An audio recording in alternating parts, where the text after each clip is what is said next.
Un artículo sobre las sombras del manicomio Kismore, por Henry Parkisel. Bienvenidos, testigos de lo extraño y estudiosos de lo raro, a otro artículo de Oddity Watch. En nuestro último artículo, los guiamos por los bosques del sur de Estados Unidos en búsqueda de los carnívoros bosques sangrantes. Teorizamos que los bosques sangrantes hayan sido fauna disfrazada de flora en un intento depredador de atraer a la vida silvestre y personas a sus muertes.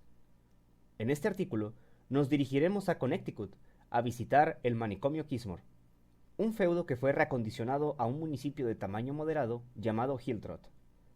Ahora, antes de adentrarnos a este tenebroso manicomio, primero debemos salirnos un poco de este mundo, para poder explicar propiamente la naturaleza de esta supuesta maldición.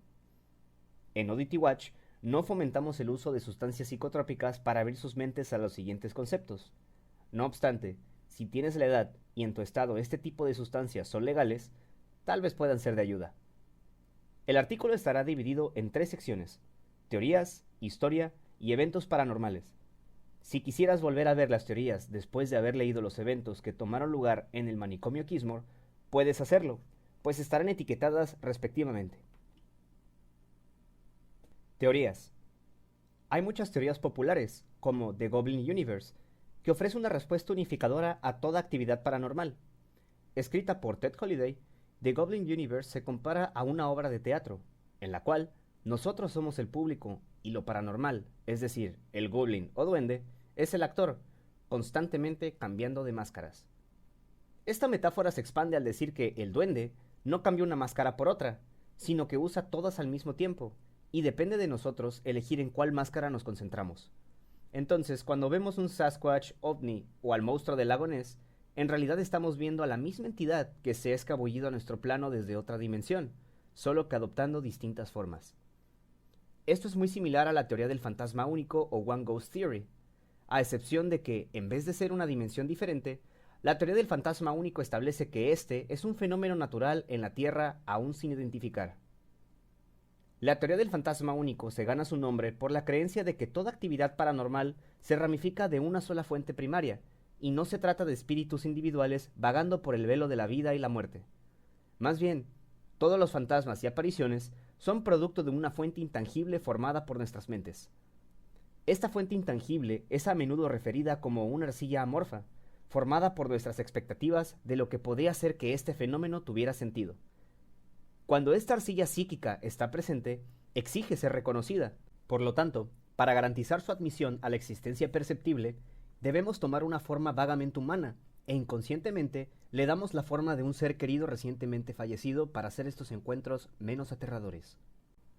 Para sobresimplificar este concepto, imagina que estás mirando las nubes con un amigo. Tal vez tú mires una que se vea como un pato, pero tu amigo ve exactamente la misma nube y dice que es algo completamente distinto, como una patineta. Ambos le asignaron a la nube una figura única, y puede ser difícil ver lo que la otra persona ve. Esto es esencialmente lo mismo para esta arcilla psíquica. Si parece tener la forma de un humano pequeño, tal vez le asignes la forma de un infante, y se comportará de la forma en que tú creas que un infante lo haría. Naturalmente, influencias exteriores pueden dictaminar cómo percibirías la arcilla psíquica. Por ejemplo, si recientemente miraste El Aro o La Maldición, podrías ver esa misma arcilla psíquica con la forma de infante y transformarla en una aterradora niña pequeña de cabello largo oscuro. Otros factores ambientales también pueden afectar tu experiencia. Recientemente, una onda sonora indetectable para el oído humano llamada infrasonido se encontró en muchas áreas supuestamente malditas. Aunque los efectos biológicos de los infrasonidos en una persona aún son inconclusos, se piensa que pueden provocar vértigo, náuseas, sensaciones intolerables y plausibles alucinaciones agudas, como sombras en el rabillo del ojo. Si uno fuese colocado en un escenario en donde tanto la arcilla psíquica como los infrasonidos estuvieran presentes, entonces la forma que la arcilla pueda tomar ostensivamente será siniestra o malévola. Parece ser que la verdadera naturaleza de la arcilla psíquica es una persecución sin fin de una probada de su existencia, gritando al vacío como un niño que quiere más que otra cosa que le presten atención. Independientemente de que simpatices con esta teoría, creo que es un prefacio importante al caso del manicomio Kismore. pues puede ayudar a explicar los avistamientos y comportamientos erráticos que llevaron a la carnicería dentro de los pasillos del manicomio. Antes de adentrarnos en los sucesos que nos llevarán a la masacre antes mencionada, me gustaría ofrecer una breve historia de la mansión Kissmore y cómo ésta se convirtió en el manicomio Kissmore. Historia. A inicios del siglo XX, la mansión Kissmore era una vivienda espléndida posada en lo más alto de una colina, vigilando el pueblo de Hilltrot. El patriarca de la familia Kissmore, Albert, era un hombre rico que provenía de una ya vieja fortuna. Engendró un hijo legítimo, Goddard, con su esposa Penélope. Al tiempo que Goddard llegaba a la adultez, sus padres comenzaron a mostrar señales de demencia. Sin querer cargar con las crecientes aflicciones de sus padres, Goddard los envió a un asilo mental al norte de Connecticut. Pasaron muchos años antes de que Goddard decidiera por fin visitar a sus padres, y se impresionó al ver cómo estaban siendo tratados Albert y Penélope, forzados a vivir en condiciones que eran indignas e impropias de un Kissmore. No existe una profundización en cuáles eran esas condiciones impropias, pero Goddard regresó con sus padres a la mansión. Goddard contrató personal médico que cuidara a Albert y a Penélope en la comodidad de su enorme vivienda. Con la salud decayente de sus padres y la adición del nuevo personal médico, Goddard pasó el mayor tiempo posible lejos de la mansión. Uno de sus destinos favoritos para escaparse era un club campestre llamado Misty Lake. Un día, tras pasar la mejor mitad de la tarde jugando 18 hoyos, Goddard tuvo una conversación con uno de los otros miembros con un vaso de whisky y cigarros finos. Durante la conversación, muchos de los otros miembros mencionaron que también tenían familiares con salud mental decayente, pero que nunca los llevarían a ninguna espantosa y común instalación. Fue entonces cuando Goddard tuvo una idea. Por un precio atractivo, les permitió a otras familias adineradas deshacerse de sus parientes con enfermedades mentales en la mansión Kissmore. Pronto, con las siguientes inversiones de sus compañeros de club, Goddard convirtió la mansión Kissmore en el manicomio Kissmore. Poco después de esta conversión, Goddard se retiró a una modesta villa en Palermo, Sicilia. Pasó el resto de sus días en comodidad hasta que fue ejecutado bajo orden de Benito Mussolini por no abandonar el país. El manicomio Kissmore era una mansión de 5 pisos que albergaba 32 recámaras, 18 baños, 3 cuartos de juego, 2 salas comunes, 2 comedores, 2 cocinas completamente equipadas y una casa para visitas. Los internos de este manicomio tenían la libertad de moverse en él mientras el personal les supervisase. Albert y Penélope Kissmore, sin embargo, se mantuvieron en su recámara principal mientras su agorafobia degeneraba.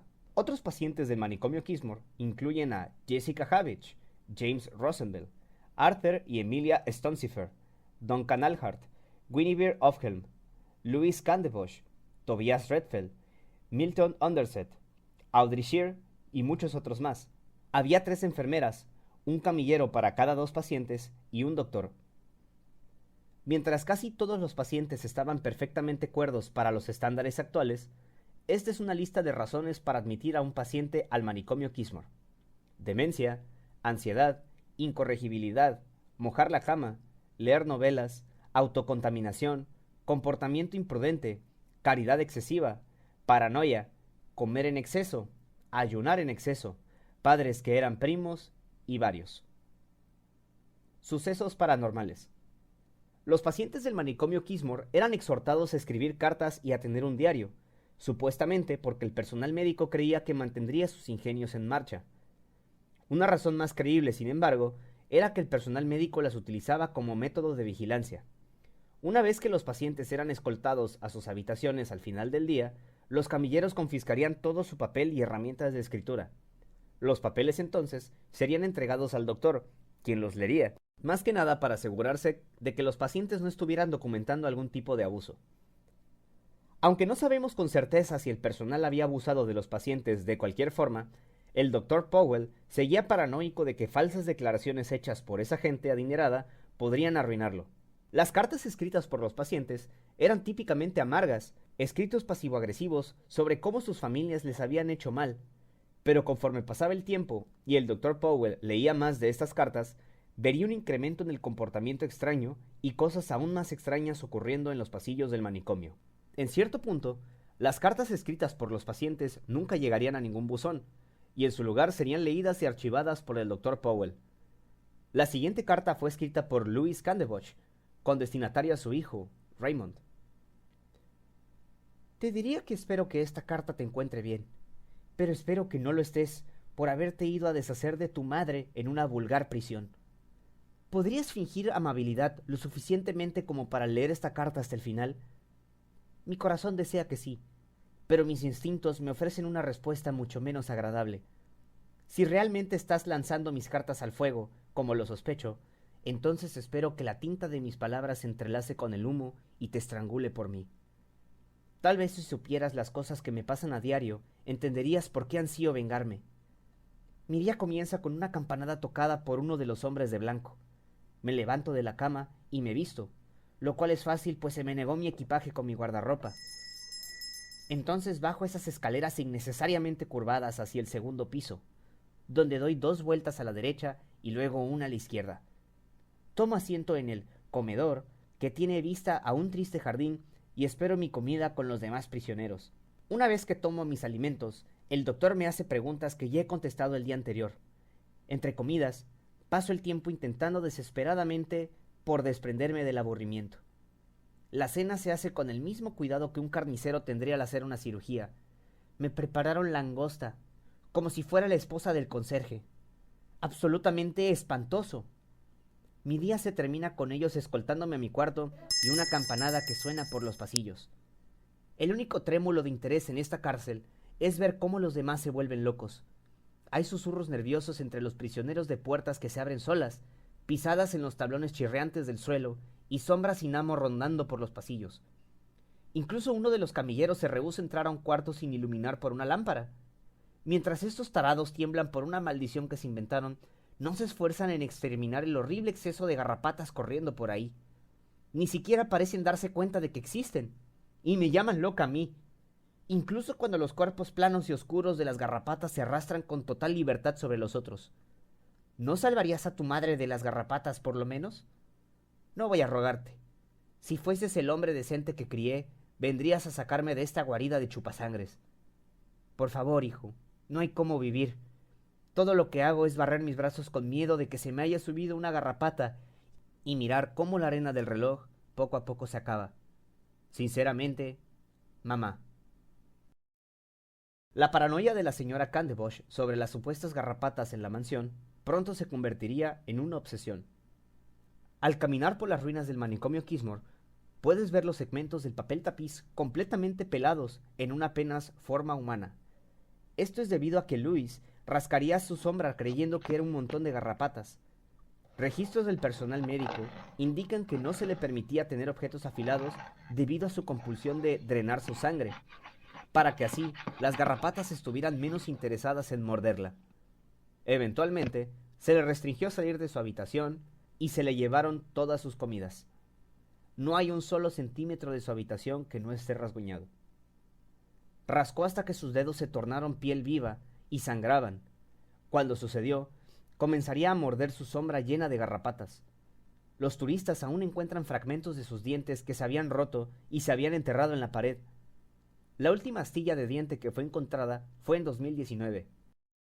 Todos tenían una relación diferente con los sucesos paranormales que tomaron lugar en el manicomio Kismore, y mientras la mayoría de la gente mostraba un incremento en su comportamiento errático, otros no lo hacían. Un ejemplo de encuentro con estas sombras que no tuvo como resultado un episodio maníaco fue Tobias Redfeld.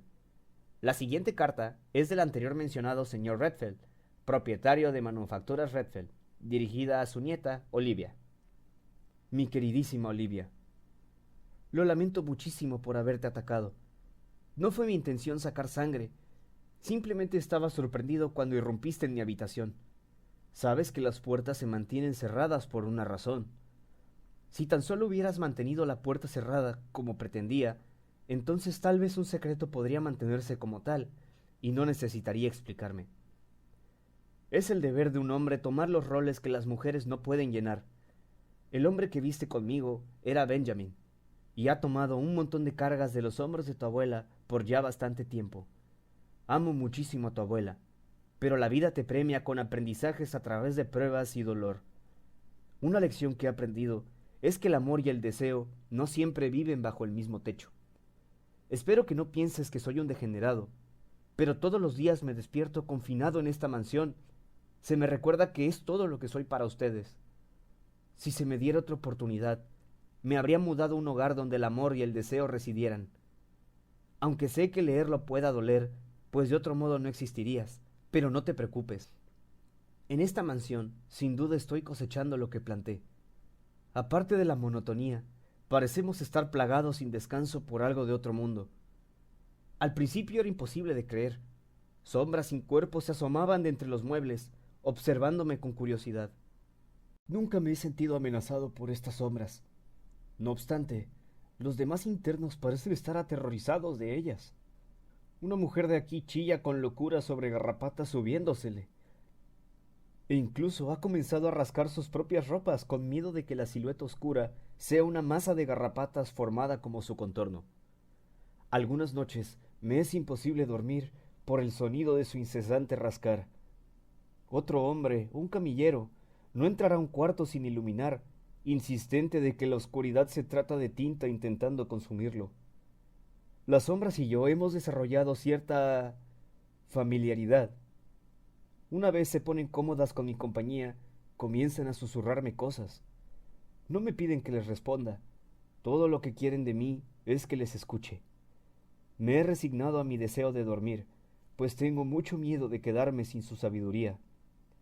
Me han enseñado mucho, Olivia. ¿Te gustaría saber la verdad sobre el cielo?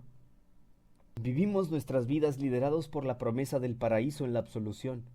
Empuñando nuestros valores como una espada, destruimos a todos los otros intentando liberar al rebaño alrededor de nosotros para que así podamos ser notados por el omnisapiente Creador. Mientras otros son devorados por la bestia, entramos al reino final sabiendo que los demás deberán vivir en una eterna agonía. Pero, ¿un verdadero hijo de Dios no estaría perturbado con este conocimiento? ¿No te atormentaría el pensar que tú fuiste perdonada mientras los demás no lo fueron? El Señor, en su infinita gracia, ha colocado su reino sobre las profundidades del infierno. Aquellos que hallaron la salvación pueden observar un paisaje de sufrimiento. El eco de los incesantes gritos de los condenados por todo el cielo, llenando cada buen oído con el recuerdo de que otros sufren mientras ellos prosperan. Esta es el nirvana que Dios ha erigido para nosotros, sus buenos hijos, un lugar para formar parte del público, mientras sus hijos malos sufren del castigo divino. El último regalo divino que recibirás, Olivia, serán mis gritos desde el lago de fuego. Mientras soy atormentado por vivir malamente, me aseguraré de que mis gritos jamás escapen de tus oídos. Serías lo suficientemente valiente como para mirar abajo y atestiguar cómo mis ojos se derriten, mi carne se desprende de mis huesos y mis entrañas se convierten en cenizas. Las sombras me han dicho que no, pero yo creo que les demostrarás que se equivocan, Olivia. Creo que estarás bastante cómoda en el cielo. Tuyo, tu abuelo Toby. Tobias Redfield eventualmente se resignaría a sentarse todo el día en uno de los muy lujosos sillones del manicomio. El personal reportaba que era un paciente muy manejable, pero no respondería a ningún comando verbal. Tenían que llevar del brazo a Tobías a donde necesitaran que fuera, ya sea a desayunar o al baño. El doctor Powell eventualmente cesó todas sus reuniones con él, pues creyó que nada productivo resultaría de ellas. La única ocasión en que Tobías presentó una reacción era si alguien decía el nombre Benjamin, e incluso así, solo se pondría a llorar. El manicomio Kismore llegaría a su final solo unos cuantos años tras su apertura, y un camillero de nombre David Kohler sería el instrumento del declive. Tras su liberación de la prisión estatal de Connecticut, David comenzaría a conseguir trabajos esporádicos hasta que conoció al Dr. Powell en una taberna local en Hilltrot. Después de que ambos se hicieran amigos tras mucho beber, comenzaron a conspirar un plan criminal. Verán, el Dr. Powell no siempre fue el Dr. Powell. En algún punto llevó el nombre de Frederick Taussier. Kohler y Taussier falsificaban credenciales en aras de un nuevo y prometedor puesto al cuidado de gente rica en el manicomio próximo a abrir. Una vez contratados por Goddard Kismore, Taussier, ahora de nombre Dr. Powell, procedió a contratar al personal médico, que consistía de gente sin calificar, que había conocido en un pueblo costero a unas cuantas millas de Hilltrot. El dúo criminal pensó que había elaborado el crimen perfecto, exigiendo mayor presupuesto, el cual se embolsaban, mientras esencialmente tenían de rehenes a los miembros de las familias ricas. Pero su prosperidad criminal no duraría, pues Koller eventualmente sería víctima de las sombras del manicomio Kismore. Temiendo que sus planes fuesen escuchados, Koller y el doctor decidieron que sus comunicaciones debían limitarse a intercambiar cartas. La siguiente es una carta de David Koller dirigida a Powell. No puedo soportarlo más, Fred. Eso sigue intentando meterse dentro de mí. No me tomes a tonto a mí también. No quiero escribir otra maldita carta solo porque no quieres hablar de lo que sucede. La tinta está por todas partes. En nuestras últimas cartas me dijiste que me calmara y que eran solo sombras. Pero déjame decirte, amigo, las sombras no relucen. No puedo dormir porque tan pronto cierro los ojos o empiezo a ser estrangulado por algo sin manos, o la tinta está tratando de deslizarse por mi garganta. Dijiste que no tenemos el dinero para mantener las luces prendidas día y noche. Bueno, más te vale seguirles exprimiendo dinero a esos ricachones, pues no voy a entrar a ningún cuarto que no tenga una luz prendida. La oscuridad intenta ahogarme, Fred. Me rodea, me aplasta como si fuera una de las serpientes gigantes de las revistas de aventuras. Era sutil al principio. Encendí una lámpara en su lado solo para ver mi sombra. Latiría como si fuera un ser vivo, como si pudiera acercarse y tomarme en cualquier momento. Ahora sé que va a tomarme en cualquier segundo. Tú no tienes que lidiar con nada de esto porque tienes tu oficina en la planta alta, pero ya quisiera verte intentar dormir entre la tinta intentando asfixiarte, y la maldita Louise Candebosh gritando que está cubierta de garrapatas con cara humana. Por favor, por el amor de lo que sea en que creas, solo mantén las malditas luces prendidas. A veces veo una persona hecha de esa tinta, solamente parada en los cuartos oscuros. Se me queda viendo. Me quiere, Fred. Quiere que haga algo malo. Y me va a atrapar si no pagas el maldito recibo de luz. Unos días después de esa carta, la luz del manicomio se fue. Manteniéndose su promesa de que algo malo pasaría si se les cortaba la luz, David fue a la sala de juegos y tomó un arma para elefantes. Llenó sus bolsillos con municiones y con calma anduvo por los pasillos de la mansión reacondicionada, disparando a quien veía. Primero fue a la habitación en donde se quedaban Albert y Penélope Kismore, y le disparó a Albert en la cabeza mientras dormía. Despertada por el ruido del rifle, Penélope saltó de la cama y tomó la lámpara de su mesa de noche, pero cayó a su muerte tras ser golpeada en la sien con la culata del arma. Koller entonces se abrió camino a tiros hacia los aposentos del doctor, donde se encontró a un confundido Powell vistiéndose. Koller cargó otra bala en el rifle, jaló el gatillo y le abrió un agujero del tamaño de una pelota de béisbol en el pecho del doctor Powell, matándolo antes de que siquiera pudiera subirse los pantalones. Como los pacientes eran encerrados en sus dormitorios por las noches, Koller entró de manera sistemática a cada habitación, quitaba el seguro de la puerta y asesinaba a la pobre alma que habitara dentro. El demás personal, despertados por los sonidos de la masacre, comenzaron a liberar apresuradamente a los demás pacientes de sus cuartos, diciéndoles que huyeran. Los sobrevivientes que alcanzaron a ver a Koller esa noche afirman que una sustancia similar a tinta se derramaba de sus ojos y boca. Dijeron que sus ojos eran completamente negros y húmedos. Se movía como si fuera una marioneta con hilos, una cáscara de humano completamente vacía. Mientras los pacientes huían del manicomio, Koller intentó continuar su matanza entrando a la habitación de Louise Candebosh. Cuando entró, ella vio la sustancia tintosa escurriendo de su cara. Creyendo que la sustancia se trataba de las garrapatas, se abalanzó sobre Koller antes de que éste pudiera levantar su arma y comenzó a rasguñar sus ojos. Con sus dedos ya sangrantes, le sacó los ojos tintosos y los lanzó a la alfombra. Los pacientes y personal cesaron su huida y miraron a Louise desprendiendo trozos de la cara de Koller. Tiraba sus entrañas detrás de ella, músculos se pegaban a la pared con un sonido húmedo y el cartílago tronaba mientras continuaba atacando. A ciegas, Koller agarró a Louise del cabello en un último intento de quitársela de encima. pero otros pacientes agarraron su brazo y lo forzaron de nuevo en el suelo. Lista para continuar, Louise comenzó a arrancarle los labios con los dientes, pero fue rápidamente apartada de él por el personal. Kohler murió esa noche, asfixiado con su propia sangre que escurría de las heridas infligidas por Candebosch. Algunos de sus pacientes fueron regresados a sus hogares, pero otros, como Louis Candebosch, fueron reubicados a manicomios estatales. Louis vivió el resto de sus días en los confines de una institución mental, pero nunca volvió a ver a las garrapatas. Algunas personas afirman haber visto sombras en lo que alguna vez fue el manicomio Kismore, pero ninguna de estas historias refleja los sucesos que tomaron lugar hace más de un siglo. Han habido varios videos virales de supuesta actividad paranormal grabada en la que una vez fue una mansión embrujada, pero todos ellos han sido desmentidos. Aquí en Oddity Watch creemos que esto ha sido obra de la arcilla psíquica, reaccionando al ambiente de tan alto estrés del manicomio Kismore. Pero existen varias teorías sobre lo que sucedió para que la infame masacre del manicomio tomase lugar. Con el pasar del tiempo, se está volviendo más y más certero de que eso es todo lo que tendremos de verdad sobre las sombras del manicomio Kismore. Teorías.